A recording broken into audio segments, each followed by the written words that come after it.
Good morning, my friend, and welcome to the Pastor's Podcast. It is Monday morning and a cold one here in the Oklahoma City area. And I want to welcome you to the Pastor's Podcast this morning. 14 degrees outside. I think the real feel is about 2 degrees. Had a great day on yesterday, despite some of the snow and the very cold weather. But God still gave us a good start to the year. 9 people baptized in the services throughout the week. And so we're excited about what God did there. Looking forward now to making this a great year. Last night we had our vision. I presented the vision to our church. And what a phenomenal crowd. And to those who stayed home because you said it was cold, shame on you. There's heaters inside of a church building just like there is in your house. An excuse to stay home because it's cold just kind of shows how cold your Christianity is.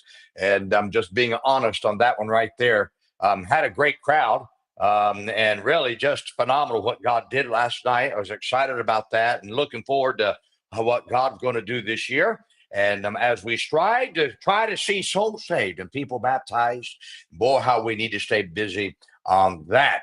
And just want to say welcome to all those who are watching wherever you are from around the world. Thank you for taking the time to come and watch me here on the podcast this morning. I want to talk to you from Job chapter 16 and verse 21, where it says, "Oh, that one might plead for a man with God, as a man pleadeth for his neighbor."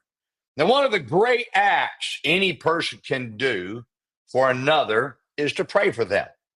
There are many things that I cannot do for others, but I can always pray for them.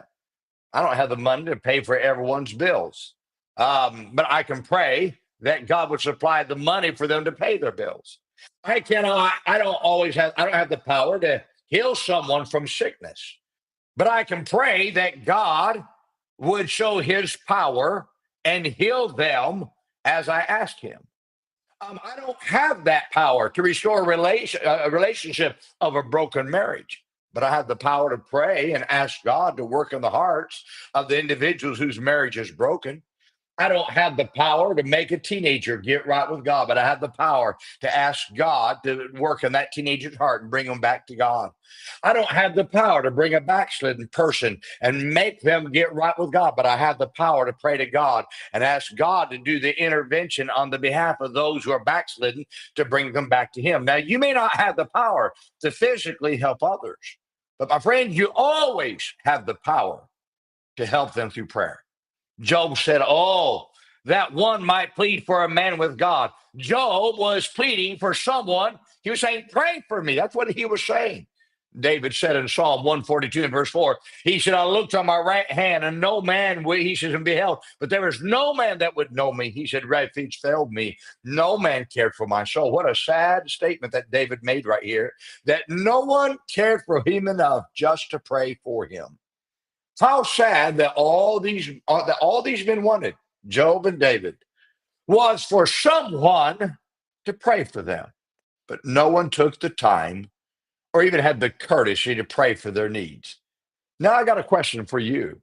Do you plead for others with God? Is your prayer life all about you, or is your prayer life filled with prayers of pleading for others with God? You see, I can show you how much you truly live for others by whether your prayers are filled with you pleading with God for others.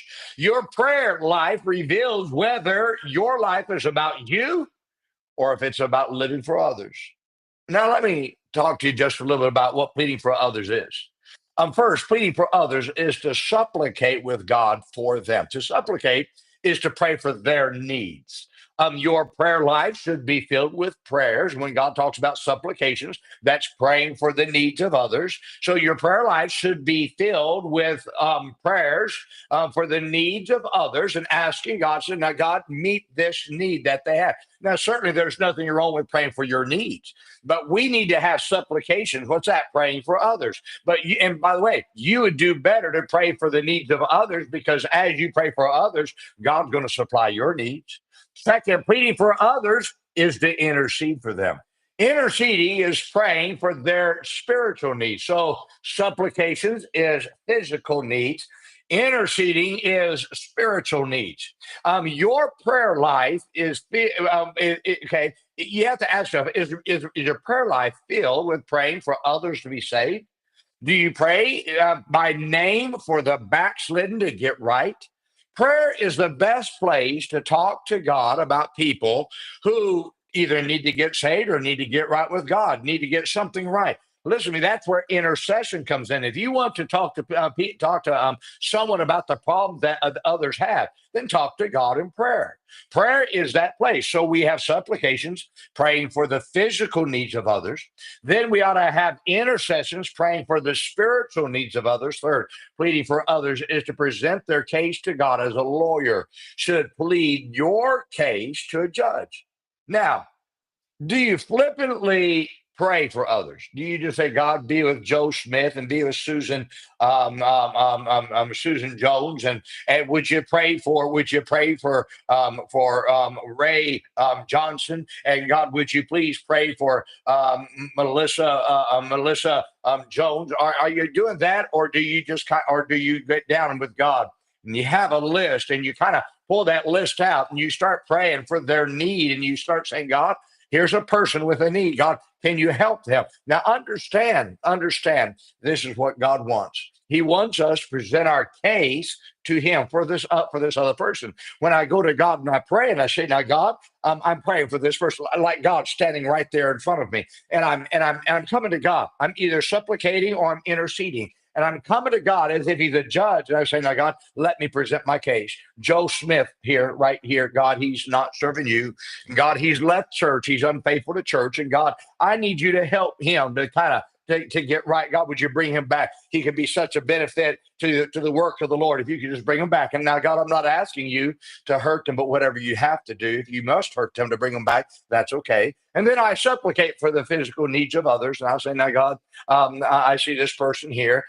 This person, Steve, his health is not good right now, and he's struggling right now, and he needs your help. And God, if I was in your shoes, this is a person that would serve you. And God, would you help him right now?" You understand? That's how you pray. That's how you pray for others. You present it to God. You show God the case that you have. And you say that, God, you said, "Ask and it shall be given. Seek and ye shall find. Knock and it shall be open." And God, I'm just coming to you. You're the judge. You're the healer. You're the what? And I'm just supplicating for them. I'm interceding for them.